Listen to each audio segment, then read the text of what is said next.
website right now and download my free course on alternate picking mastery. It contains 5 essential exercises that will take you to alternate picking mastery faster than you can imagine. And then I've included my method of how to lay out a practice plan in just 1 to 2 minutes that will absolutely boost your results like nothing you ever tried before. So go download it right now. It's free.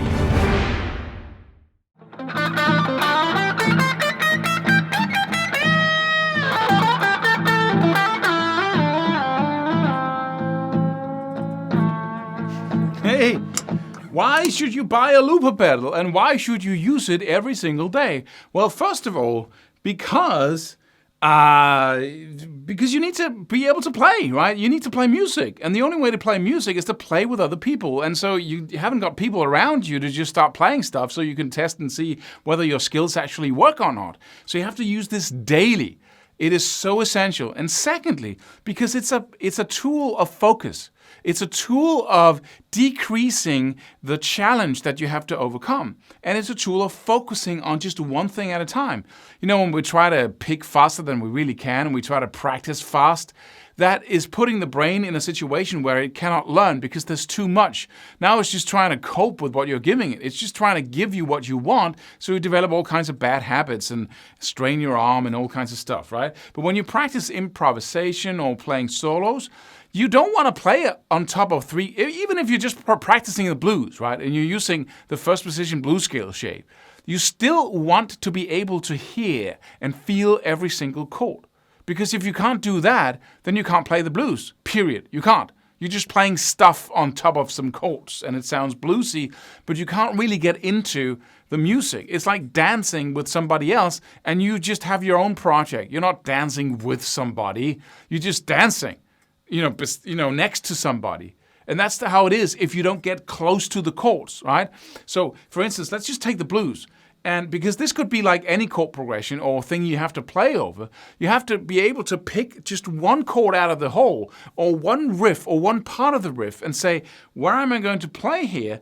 And how does this sound? You can use arpeggios and all kinds of, theoretical tools and scales on top of what you're hearing in the background, but you can also just, practice using your ear.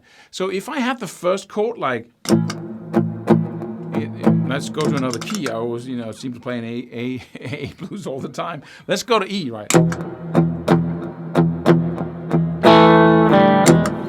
And so instead of having it, going to a new chord in a second, I can just stay there. Well, that's a cool note.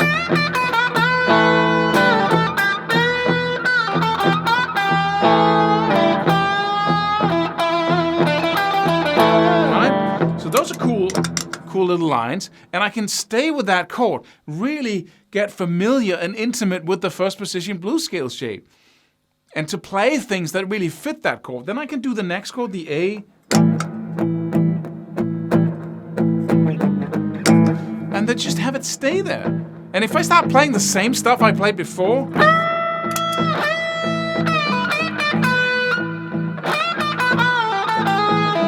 it doesn't really sound that good, but what does sound cool now?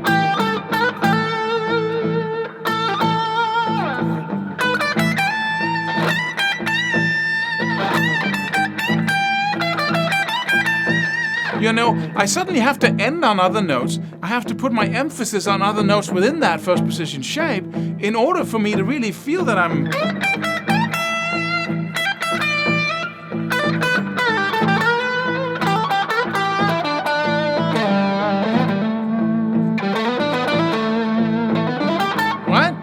So I'm exercising my ear here.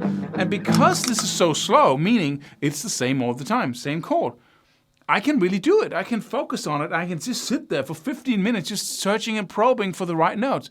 And then I can go back to E again and play. Right? And then I can go back to that reality and then switch my whole feeling of what notes really work. And that takes a while. If you've been playing over the A chord, the second chord of the blues, long enough, you'll have moved into it, which is what I want you to do. Become so comfortable with it that anything you play sounds like that chord in the background or sounds great over there. Now I'll continue with the first. Again, I go back, so I might have a little getting used to it again.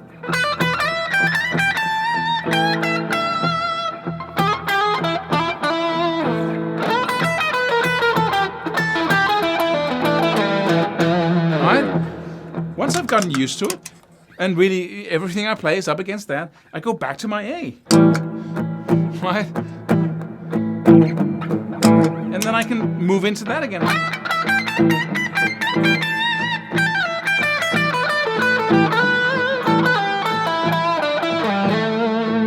Right?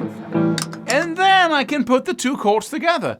Next day, I can't put the two chords together. I've forgotten some of what I learned yesterday. So I have to focus on the E again, then on the A, back and forth like that, until I master going back and forth between these two chords. I could never have done that. And I can never be, let me just, before I conclude, right, but I can never have done that. It's impossible if I just play over a blues chord. It takes you 10 times as long to get used to every chord if you always play over jam tracks with all 3 blues chords, right? Right? It takes you 10 times as long than if you can focus on each chord. That's the whole point of using a looper, right? So let me just play the 2 chords like that.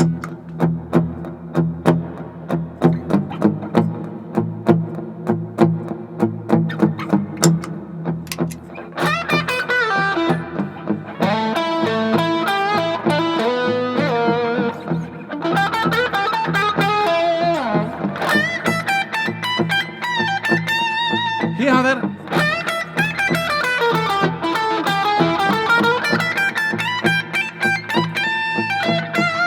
Suddenly, I have the ability to. I'm totally going back and forth in my soloing because I've been staying there. I've been living there in each chord, and now I can go back and forth rapidly. I couldn't do that before. And if you always just hear the same 3 chords going by, whipping by in the background, all your brain is going to say, that's too much. Let's just stick with the old blues scale, right? In the way we know it. Just play the licks. No, don't care what notes are in the background or what chords are in the background. That's not the way to build musicianship and to become really intimately familiar with the blues, for instance. But it could be like, right? Whoa. It could be anything that you need to break down and say, let me stay here for a while. Let me go here and stay there for a while, like 10 minutes of soloing. Let me go here. And then let's not go all the way to the, to the fast track like that. Oh, it's too fast.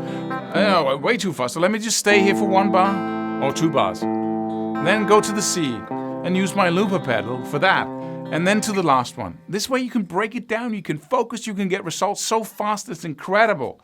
Instead of just having to play over the chord progression, which will leave your brain so confused with such a huge challenge that it will never learn how to play over each chord whipping by in the background. So it's crucial. If you don't have one, go buy one. Go buy the cheapest on the market, and buy that used. So they throw it at you when it doesn't matter how good it is or what brand it is or how much you paid for it, as long as you can press a button and it will record what you play. So you can start breaking stuff down and really become focused on each part of the music. It's so important. So it's my favorite tool perhaps for practicing. And it puts that reality to whatever you're practicing, right? So you can play music every single day and exactly that little part of the music that you need. That's it. I should say that I use, as I said many times before, a digital DD7 Boss digital delay from Boss. But it has a hold function, which is a little loop. But every time I stop the loop is gone. And I love that because I love simplicity. I don't like a lot of knobs I can twist and turn because then I'll spend all day twisting and turning knobs instead of practicing. But you can buy simple looper pedals that will save your loops. But I do recommend that you gain the ability to create a loop. And that requires you to be in time. When should you hit the button? And that takes a little bit of practice. So pretty accurate, but that's because I've been practicing, because I could also have gone,